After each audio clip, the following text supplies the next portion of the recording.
안녕하세요. 정의영재입니다. 제가 이렇게 한 달에 한 번씩 초청해 주셔서 성경 공부를 하게 됐는데, 제가 그 한 달 전에 처음으로 이제 성경 공부를 한 거를 그 동영상 녹화된 걸 제가 봤어요. 근데 사람이 이렇게 자기 모습이 어딘가에 녹화돼 가지고 이렇게 재생되는 거 사실 볼 일이 별로 없잖아요. 저도 처음이었는데 제가 이제 그걸 보면서 딱 든 생각이 한 가지 있었는데, 그게 뭐였냐면, 아, 참 잘생겼다.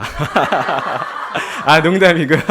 아닙니다. 농담이고요. 제가 그 든 생각이 뭐였냐면, 내가 말을 참 재미없게 하는구나. 지금 보니까 좀 뭔가 이렇게 따분하고 뭔가 재미가 없더라고요. 그 성경 공부, 처음 했던 성경 공부에. 그래서 이게 재미가 없으면 무슨 일이 일어나냐면, 이제 청중이 이제 졸기 시작하죠. 이제 지루하니까. 그래서 제가 이제 그때, 아, 어떻게 하면 재밌게 할 수 있을까? 이제 그런 마음을 했는데, 그때 성령님께서 제게 주신 말씀이 뭐였냐면, 아, 이 사람을 기쁘게 하려고 네가 여기 있는 게 아니라 정말 주님을 기쁘게 하기 위해서, 또 이 복된 성경 공부를 하기 위해서 있기 때문에, 제가 이제 오늘 마음가짐은 재미없게 하자입니다. 그래서 정말 졸리셔도, 아, 제가 30분 아주 짧게 끝내고, 이 30분이 이제 끝나고 나면 그 간증 시간을 가지신다고 하니, 그 간증하실 게 있으시면 잘 준비하셨다가 성경 공부가 끝나면 이제 간증하시면 될 것 같습니다.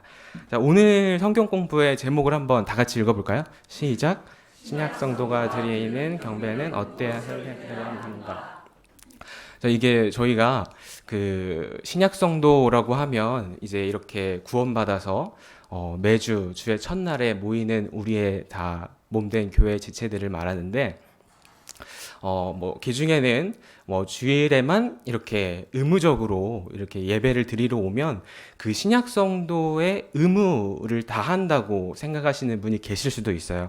이제 그거를 소위 말해서 뭐, 썬데이 크리스찬이라고 하죠. 이렇게 일요일에만 교회를 오고 월화수목금토는 내가 하고 싶은 대로 세상 사람들처럼 사는 사람인데, 제가 이제 이 말씀을 준비한 이유는 우리 그리스도인이 과연 그 정말 일주일 내내 육신적으로 살다가 혹은 정말 영적으로 살다가 다 같이 이 자리에 모였을 때 우리가 누군가한테 말을 하죠. 너 일요일에 어디가 하면은 우리 교회 간다고 말하기도 하지만 예배 드리러 간다고 말을 하는데, 과연 그러면 그 예배를 뭘 드리는 거냐를 같이 한번 성경적으로 나눠보기 위해서 준비했습니다.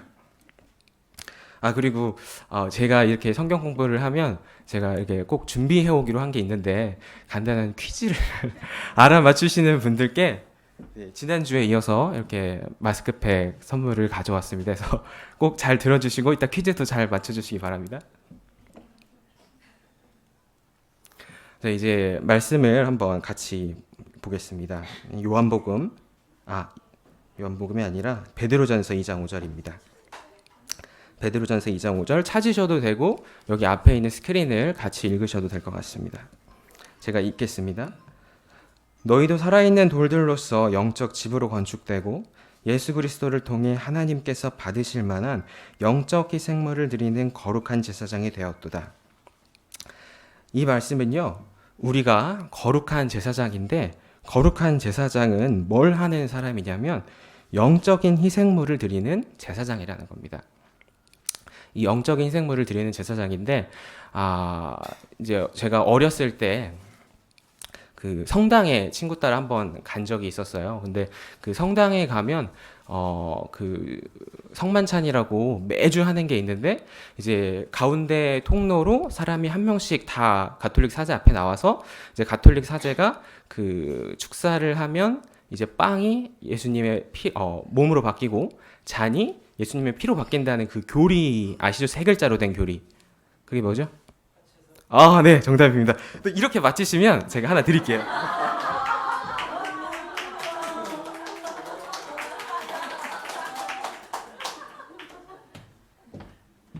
네, 그 교리가 그 화채설이라는 교리입니다. 이제 가톨릭 사제가 축사하는 즉시 빵이 예수님의 몸으로 바뀐다. 잔이 예수님의 피로 바뀐다는데, 이제 그걸 하는 이유가 있어요. 이게 그 가톨릭 예배를 미사라고 하잖아요. 이 미사가 이제 메스라는 단어인데 이게 제사라는 뜻입니다. 그러니까 가톨릭은 매주 제사를 드리고 있는 거예요. 근데 성경에 베드로전서에 너네가 제사장이다. 그래서 제사가 맞습니다. 우리가 제사장으로서 제사를 드리는데 그 제사로 드려야 될 게 바로 영적 희생물이다. 그럼 이제 이 영적 희생물이 뭐냐?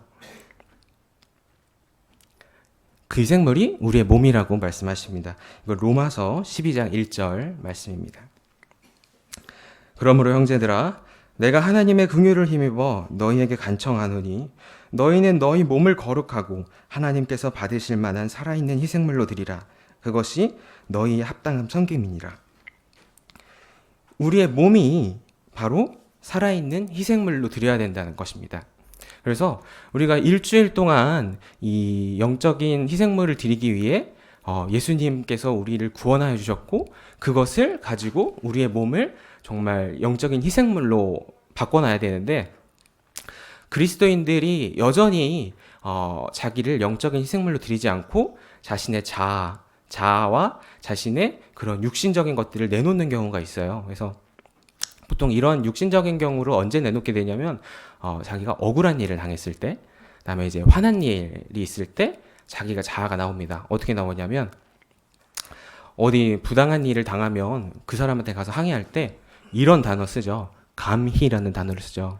마치 우리가 어떤 아주 높은 사람에 있는 것처럼 내가 진짜 어디 미국에서 대학을 나왔는데 내가 뭐 박사학위를 가지고 있는데 내가 어디 뭐 100명의 직원을 거느리고 있는 중소기업 사장님인데 감히 네가 뭔데 나한테 이런 부당한 일을 하냐고 하면서 우리의 억울함과 우리의 화남을 그대로 여과 없이 드러내죠. 그렇지만 이 살아있는 희생물이라는 거는 이 뒤에 이제 다시 보게 될 갈라디아서 말씀에 보면 제가 2장 20절을 읽겠습니다. 내가 그리스도와 함께 십자가에 못 박혀 있으나 그럼에도 불구하고 사노라. 그러나 내가 아니요 그리스도께서 내 안에 사시느니라. 나는 지금 내가 육체 안에서 사는 삶을 나를 사랑하사 나를 위해 자신을 주신 하나님의 아들의 믿음으로 사노라. 이 말뜻을 자세히 보면요. 우리가 살아있는 희생물이진데 우리는 같이 예수님과 십자가에 못 박혀 있다는 겁니다. 그런데 여러분 십자가에 못 박혀 있는 그 살아있는 희생물이 자기의 자아를 나타낼 수 있습니까? 못 내죠. 만약에 제가 정말 살아있는 희생물로서 준비가 되어 있다면 억울한 일을 당했거나 어떤 화나는 일이 있을 때 누군가 나를 건들면 주님이 나와야 되는데 정인이 나오고 어떤 자기가 나오는 거죠. 그렇게 자기가 나오게 되면 이제 상대방도 상처를 받지만 우리도 같이 정말 이 사탄 마귀한테 실패하고 이 세상한테 지는 그런 상황이 오게 되는 겁니다. 그래서 예수님께서는 갈라디아서 말씀에서 너희는 이미 예수님과 십자가에 못 박혔다. 죽은 자는 말이 없다라는 굉장히 유명한 말이 있잖아요. 우리가 이미 죽었고 부활했는데 어떻게 더 우리의 자아가 나올 수 있느냐가 바로 갈라디아서 2장 20절 말씀입니다. 그래서 우리는 거룩한 제사장으로서 살아있는 영적 희생물을 준비해야 되는데 월화수목금토 자기 내내 이 정인이라는 자아가 살아있다가 정말 주일날만 되면 썬데이 크리스찬으로 변해가지고 딱 교회에 와서 경건한 척, 정말 누구보다도 거룩한 척, 모든 의식을 다 하는 척을 하는 걸 예수님께서 싫어하신다는 거죠. 이게 바로 이사야서 1장 11절 13절 말씀에 나옵니다. 제가 읽겠습니다. 주가 말하노라 너희가 내게 바치는 수많은 희생물이 무슨 소용이 있느냐 나는 수량의 번제 헌물과 살찐 짐승의 기름으로 배가 부르며 수소나 어린 양이나 순념소의 피를 기뻐하지 아니하노라 너희가 내 앞에 보이러 올 때에 누가 너희 손에서 이것을 요구하였느냐 단지 내 뜰을 밟을 뿐이니라 다시는 헛된 봉헌물을 가져오지 말라 분향하는 것은 내게 가증한 것이요 월삭과 안식일과 집회로 모이는 것을 내가 견디지 못하겠노니 곧 엄숙한 모임 그 자체가 불법이니라. 이 주일에만 경건한 척 하는 것, 정말 주일에만 예수님께서 구원하신 그리스도인으로 사는 게 이 우리 신약 성도들한테 얼마나 치명적인 건지 하나님께서 이것을 정말 불법이라고 말씀하신다는 겁니다. 그래서 우리는 이 거룩한 제사장으로서 영적인 희생물을 준비할 때는 반드시 이 예수 그리스도와 함께 십자가에 못 박혀서 죽었다 살아난 그 믿음으로 사는 몸을 드려야 되는 겁니다. 일반 몸이 아닙니다. 제가 그냥 정인으로서 사는 그 자아로서 사는 몸이 아니라 정말 주님과 죽었다가 다시 살아난 그 복된 믿음의 몸으로 드리는 겁니다. 그러면 이 경배를 드릴 때 또 우리가 아주 정말 정확하게 알고 있는 게 있는데 제가 힌트를 드리면 여러분 입장에서는 왼쪽에 써 있고요. 제 입장에서는 오른쪽에 써 있는데 이 두 가지가 뭘까요? 처음 말씀하신 분 누구죠? 네, 그러면 제가 두 분께 드리겠습니다. 네.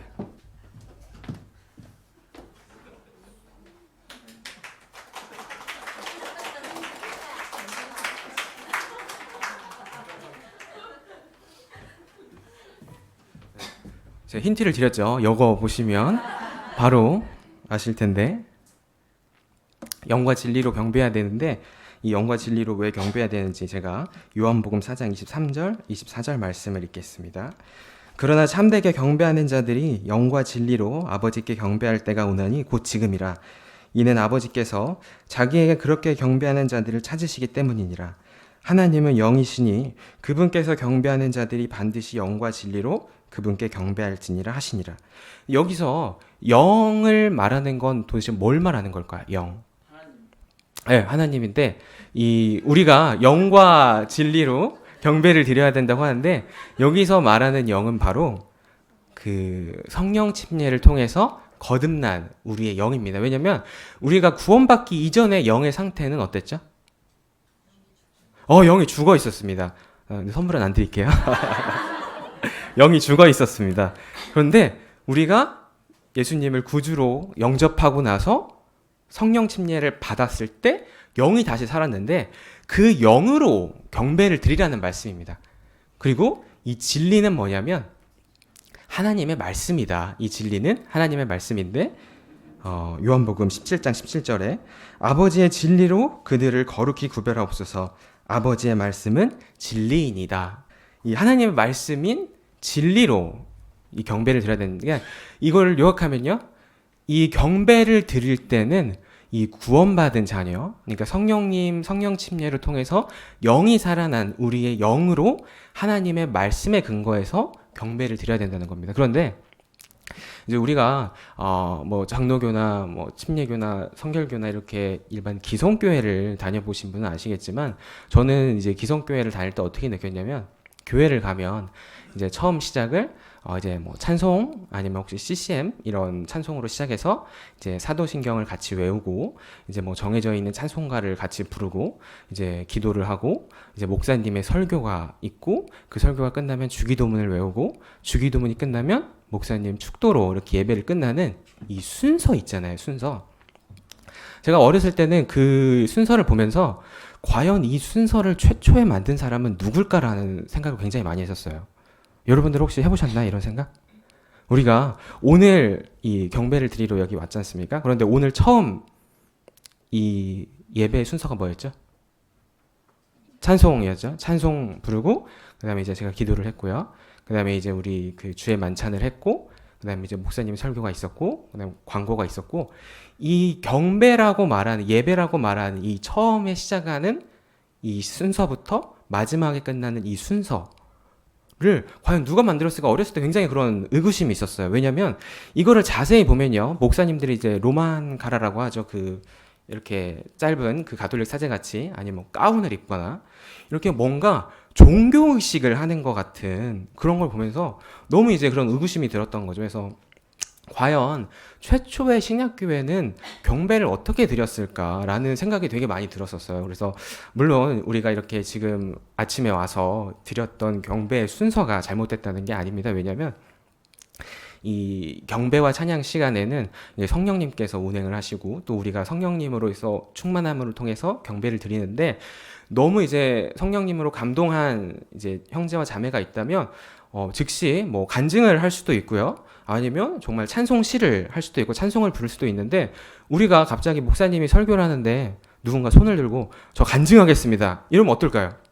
굉장히 무질서와 혼란이 있겠죠. 그래서 우리가 이런 무질서와 혼란을 막기 위해서 이렇게 그 순서를 만들어 놓은 것이지, 사실 신약교회의 그런 최초의 그 경배와 찬양의 순서는 이런 순서가 존재하지 않았습니다. 다 같이 모여서 빵을 떼고 주님을 나누는 거였지, 단지 이렇게 썬데이 크리스찬으로 일주일에 한 번 와서 목사님 설교 들으면 이 신약 성도의 의무를 다 했다고 착각하시면 절대 안 됩니다. 이거는 경배와 찬양이 아닙니다. 그렇게 하시는 건 절대 그게 아닙니다. 일주일 동안 정말 주님을 살아낸 자신의 간증과 찬송과 정말 모든 것들을 다 지체들 앞에서 끌어내서 같이 참여하는 게 올바른 경배와 찬양, 이걸 하나님께서 받으신다는 겁니다. 그래서 우리가 경배와 찬양을 드리려고 한다고 할 때 자신의 찬송시가 있을 수 있고, 자신의 그런 간증이 있을 수 있고, 자신의 말씀 선포가 있을 수도 있지만, 제가 아까 말씀드렸던 것처럼 갑자기 손을 들고 저 찬송하고 싶습니다, 이런 무질서를 막기 위해서 우리가 이렇게 순서를 만들어 놓은 것이지, 절대 이제 그런 우리의 기존에 있던 순서가 잘못됐다는 건 아니니까 오해하지 마시고, 정말 이 경배와 찬양을 드리기 위해서는 여러분들께서 정말 예수님을 일주일 동안 살아내야 된다. 살아낸 걸 가지고 와서 나누는 자리, 가지고 와서 드리는 게 바로 경배와 찬양을 드린다고 할 때 쓰는 겁니다. 아무것도 가지고 올 게 없고 아무것도 드릴 게 없는데 왜 경배와 찬양을 드린다고 말을 합니까? 그렇죠. 그렇다면 그렇게 일주일 동안 여러분들이 정말 이 찔림과 정말 주님께 어떻게 하면 더 이 섬길 수 있는 거, 더 드릴 수 있는 거를 더 살아내야 된다라는 게, 이게 정말 경배와 찬양을 드리는 신약 성도의 올바른 마음가짐이다라는 거고요. 그게 바로 영과 진리로 경배해야 된다는 겁니다. 자, 이제 두 번째는 앞에 거를 잠깐 요약하면, 이제 그 경배를 드릴 때 준비 뭘 드려야 되냐면, 첫 번째는 그 살아있는 희생물로 자기의 몸을 드리는 거고, 두 번째는 이제 헌물을 드리는 문제입니다. 이제 신약 성도가 경배를 드릴 때 드려야 되는 게 바로 이 두 가지입니다. 자신의 몸을 드려야 되는 거고 헌물을 드려야 되는데, 이제 헌물을 드려야 된다라고 하면 딱 떠오르는 단어 한 글자가 있죠. 뭐죠? 11조는 아닙니다. 네, 정답입니다.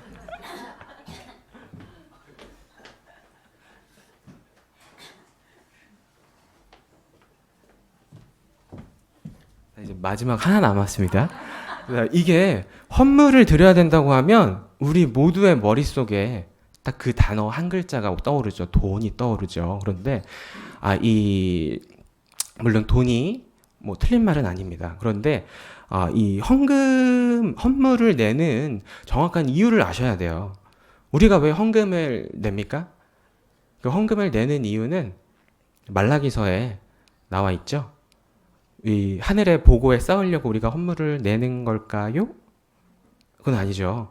일반 기성교회든 어디든 이제 11조라든지 아니면 이렇게 건축 헌금이라든지 선교 헌금이라든지 일반 주일 헌금이라든지 이렇게 헌금을 강요할 때, 혹은 헌금을 이렇게 좀 푸시할 때 가장 많이 쓰는 말씀이 이제 말라기서 말씀입니다.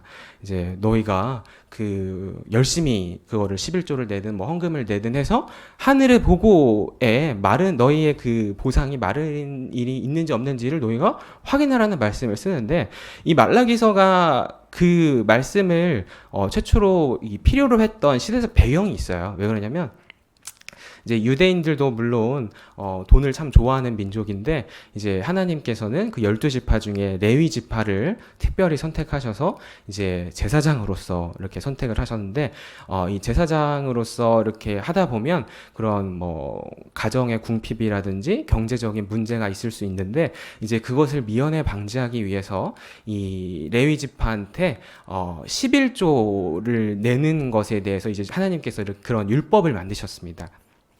이렇게 24시간 풀타임으로 제사장으로서의 역할을 수행하는데 어려움이 없도록 11조를 만드셨어요. 그래서 이제 그 11조를 내는 게 이제 그 말라기서에 많이 나와 있는데, 이제 요즘에는 11조만 내면 안 되죠. 10의 2조도 내야 되고 10의 3조도 내야 되고 10의 5조, 10의 10조 내야 되는데, 그럼 제가 여기서 퀴즈를 하나 내겠습니다. 이게 마지막 퀴즈인데, 자, 11조, 여기 칠판이 있으면 참 좋을 텐데 칠판이 없어서, 자, 제가 이제 그 월급이 100만 원입니다. 예로요. 월급 100만 원인데 세금을 떼기 전에 11조면 90만 원의 11조가 얼마죠? 9만 원이죠. 그러면 세금을 떼기 전에 100만 원의 11조는 얼마죠? 10만 원이죠. 그러면 제가 세금을 떼고 그 11조를 내야 될까요? 세금을 떼기 전에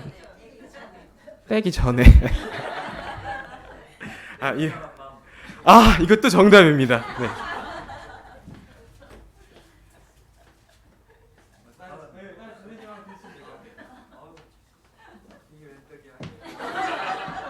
이게 정답이 없는 겁니다. 11조를 낼 때에 세금을 제하고 낼 것인가, 세금을 제하기 전에 돈을 낼 것인가는 전적으로 여러분의 마음에 달려 있습니다. 이것은요, 먼저 11조는 이제 좀 교리적으로 좀 많은 사람들에 의해서 이렇게 좀 논란이 있기 때문에 제가 11조는 더 이상 언급하지 않겠습니다. 그런데 이 고린도전서 16장 1절 부터 2절 말씀에 이 신약 성도가 어떻게 헌금을 내야 되는지에 대해서 나와 있습니다. 제가 대신 읽겠습니다. 이제 성도들을 위한 모금에 관하여는 내가 갈라디아 교회들의 지시한 바와 같이 너희도 그렇게 하라. 주의 첫날에 너희 각 사람이 하나님께서 자기를 형통하게 하신 대로 자기 곁에 모아두어 내가 갈 때에 모으는 일이 없게 하라 라고 말씀이 나와 있습니다. 그래서 이 11조는 월급을 받으면 한 달에 한 번 내는 거지 않습니까? 그런데 이 고린도전서 말씀에는 뭐라고 되어 있냐면 너희가 이 헌물을 낼 때, 헌금을 낼 때는 그 한 달에 한 번이 아니라 주님께서 형통하게 하신 대로 주의 첫날에 각자 정해져 있는 걸 가져오라고 하는 겁니다. 그래서 여기서 말하는 이 헌물은요, 이 당시의 신약 성도들은 어떤 헌물을 준비했냐면, 이제 우리가 주의 만찬으로 오늘 이제 오전에 했는데, 이제 사실 주의 만찬의 정확한 명칭은 만찬이니까 저녁 식사고, 이게 식사와 분리되어 있는 게 아니라 식사 시간에 하는 건데, 그 음식들, 포도즙을 헌물로 가져왔었어요. 왜냐면 이제 이렇게 음식을 가져와서 같이 빵을 떼는 것 자체가 이 교회에, 이 몸된 지체들이 있는 이 교회에 필요한 거기 때문입니다. 그래서 여러분들께서 이 헌물을 내야 된다고 할 때에 이 한 글자에 집착하지 마십시오. 돈에 집착하지 마십시오. 이거는 정확하게 따지면 우리 이 몸된 교회의 지체들과 우리가 신약성도 교회의 일원으로서 의무적으로 같이 분담하는 것이지, 어떤 이 하늘에 있는 보고에 마르고 닳도록 내 금은보화를 쌓고 싶어서 내는 게 아닙니다. 그래서 여러분들께서 정말 기민하게 받아들이셔야 되는 게 뭐냐면, 우리 교회의 재정이 어떻게 되고 있는가? 우리 형제 자매들이 혹시라도 밥을 굶고 있는 사람이 있지 않은가? 우리 교회에 필요한 게 있지 않은가? 정말 기민하게 따지셔서, 그게 돈이 아니라 이 의자들이 될 수도 있고요. 혹은 어떤 노트가 될 수도 있고, 아니면 성경책이 될 수도 있고, 이걸 내는으로 인해서 여러분들께서 주님께서 형통하게 하신 대로 준비한 걸 내는 게 바로 이 신약시대에 적합한 헌물이라는 것입니다. 왜냐하면 이 돈으로 한정하는 순간 어떤 마음이 드냐면요, 이제 말씀드렸지만 11조를 내가 이제 주의 첫날에 내겠다 그러면 정확하게 따지면 여러분은 10의 4조를 내는 거죠. 왜냐하면 11조를 내기로 작정을 했으면 주의 첫날에 정말 주님께서 준비해오라는 대로 준비를 했는데, 이 11조를 내면 10의 4조를 내야 되잖아요. 그러면 이제 10의 4조를 내면 너무 금액이 세니까 내가 10의 1조를 4등분해서 일주일에 한 번씩 가져오겠다, 이렇게 생각하실 수도 있습니다. 만약에 그게 여러분들의 헌금을 낼 때에 어떤 기준점이 필요하시다면 그렇게 하십시오. 그것도 나쁜 방법은 아닙니다. 왜냐하면 내가 이번 주에 이 정희 형제가 좀 신약 성도들은 주의 첫날에 내는 게 맞다고 하는데 내가 5만 원을 내는 게 맞을까, 5천 원을 내는 게 맞을까 고민이 되신다면 11조 금액을 그냥 기준으로 하셔서 4등분 하시든 아니면 그냥 한 번은 내시든 그거에 대해서 매이거나 어떤 어려움을 당하지 마시고, 신약 성도는 사실 어떤 거에도 매이지 않는 게 바로 신약 성도입니다. 내가 11조를 해야 되는데 세금을 제하고 낼 건가? 이게 정말 의미 없는 일이라는 거죠. 전혀 성경적이지 않은 겁니다. 그래서 만약에 그런 어려움이 있으시다면 그거를 기준으로 내시되, 그거에 어려움이 없다면 정말 주님께서 여러분께 형통하게 하신 대로, 정해진 대로 주의 첫날에 이 교회의 일원으로서 의무를 다하기 위하여 헌물을 내는 게 맞습니다. 이 금액에 관하여는 이제 주님께서 아주 정확하게 말씀을 해놓으신 게 있죠. 누가복음 말씀입니다. 누가복음 21장 1절로 4절 말씀인데 제가 대신해서 읽겠습니다. 주님께서는 우리의 형편과 사정을 알고 계시죠? 그분께서 위를 보시며 부자들이 성전 보고에 예물을 넣는 것을 보시고 또 어떠한 가난한 과부가 거기에 2렙돈, 2렙돈을 넣는 것도 보시고 이르시되 진실로 내가 너희에게 이르노니 이 가난한 과부가 그들 모두보다 더 많이 넣었도다. 이들은 다 풍족한 가운데서 하나님의 헌물로 넣었거니와 그 과부는 빈궁한 가운데서 자기가 가진 생활비 전부를 넣었느니라 하시니라. 여기에 이제 부자가 넣은 것과 과부가 넣은 2렙돈이 비교가 됩니다. 그래서 혹시 이 렙돈의 금액 단위가 어느 정도인지 이제 모르실까봐 간단히 설명드리면, 우리가 이제 젊은 친구들이 하루 종일 아르바이트하면 얼마 정도 버시는지 혹시 아세요? 한 6만 원? 네, 뭐 5, 6만 원 정도 버는 것 같습니다. 이게 당시에 이제 예수님이 계셨던 그 로마 지배 시대 때는 그 하루의 품삯, 일꾼의 품삯이 이제 마태복음에 나옵니다. 이제 1데나리온이 노동자의 품삯이었다. 그러면 이제 우리가 1데나리온이 이제 5만 원이라고 이제 가정을 하면, 당시에 이제 일꾼 품삯이었으니 5만 원이었으니까 이 제일 낮은 단위가 렙돈인데, 이 1렙돈은 1데나리온의 128분의 1이었어요. 이게 128분의 1 하면 여기 수학 잘하시는 분이 계시면 빨리 계산이 되시겠지만 대략 한 370원 정도 될 것 같네요. 5만 원에 128분의 1이면 2렙돈이면 700원이라고 하시죠. 이 700원을 냈는데 예수님께서 더 많이 냈다라고 하셨습니다. 이 금액이 정말 중요하지 않다는 걸 여러분들께서 잘 아실 텐데, 이 주님께서 우리에게 형통하게 하신 대로 냈는데 그 과부는 자기의 모든 걸 냈기 때문에 그게 바로 정말 이 신약 성도가 내기에 합당한 금액의 액수다. 이 700원이 어떻게 보면 지금 700원을 가지고 우리가 정말 지하철 한 번도 타지도 못할 금액이지만 예수님께서는 정말 그 금액을 다 넣었다라고 이렇게 칭찬하셨을 만큼 이 빈궁한 가운데서 우리가 정말 신약 성도로서 주님께 경배를 드리러 나올 때에 준비해야 되는 게 바로 이 헌물이다라는 걸 제가 여러분들께 꼭 말씀드리고 싶었습니다. 그래서 이제 제가 준비한 말씀은 이것으로 끝을 맺고요.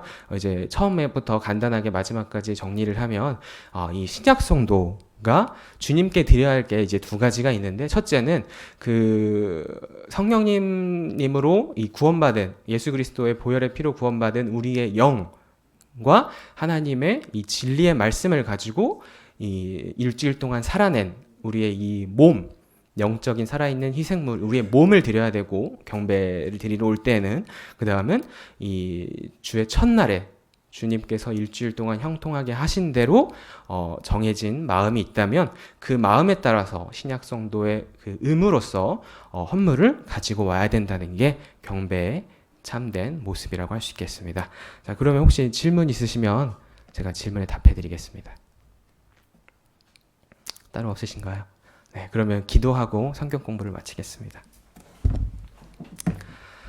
사랑이 많으신 주님, 감사합니다. 오늘 이렇게 정말 주님께서 우리에게 시간과 또 이렇게 물질 모든 것을 다 허락하셔서 이 자리에 모여 주님의 말씀을 나눌 수 있었습니다. 우리가 주님 이 경배와 찬양을 드리러 오는 이 시간에 정말 우리의 몸을 드릴 수 있게 하시고, 또 주님께서 우리를 형통하게 하신 대로 준비한 헌물을 드릴 수 있게 하셔서 우리가 신약 성도의 참된 모습으로 주님께서 기뻐 받으실 만한 경배와 찬송을 드릴 수 있게 하여 주시옵소서. 주님, 돌아가는 발걸음 우리 지켜주시옵고, 또 다음에 있을 성경 공부까지 우리의 마음을 언제든지 주님께 또 드리기에 합당한 모습으로 준비시켜 주시길 간절히 원합니다. 예수님의 이름으로 기도드렸습니다. 아멘.